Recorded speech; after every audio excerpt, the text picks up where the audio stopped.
Wallahi l'azim, ce moment-là, on va tous le vivre.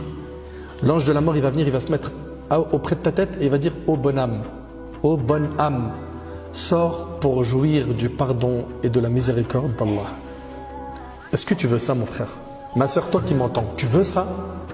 Mais ça se mérite. Ça se mérite. Il faut adopter le mode de vie du pieux, de la pieuse pour avoir ça. Cette âme sortira en coulant comme une goutte d'eau qui échappe de la bouche d'une outre.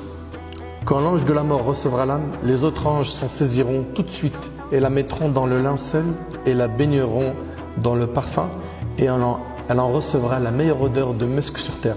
Les anges remonteront porteurs de cette âme jusqu'à arriver auprès d'Allah. Tu veux ça?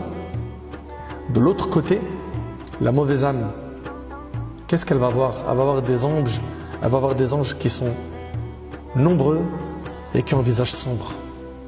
L'ange de la mort, il viendra se mettre à côté de cette âme et lui dira « Ô mauvaise âme, sors vers le courroux et la colère de ton Seigneur. » Est-ce que nous, on veut entendre ça? Je vous pose déjà une question. Nous, les musulmans, oui ou non? Vous croyez en ces messages du prophète sallam ou pour vous, c'est faux? Vous y croyez? C'est-à-dire que si tu y crois, sache que tôt ou tard, cette scène, tu vas la voir. Maintenant, c'est toi qui optes pour ce que tu veux voir. Est-ce que tu veux voir les anges de la miséricorde et que ton âme sorte facilement et que la tombe soit pour toi un jardin du paradis, ou tu veux que la tombe ce soit un trou de l'enfer où tes os vont s'écraser, comme le dit le prophète dans ce hadith à la fin. Ces os ils vont s'écraser, la tombe elle va se resserrer jusqu'à lui écraser les os.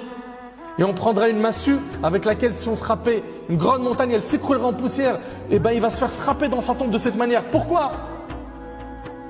Parce que le dîn c'était pas du tout prioritaire. La religion, ouais. Vous voulez ça?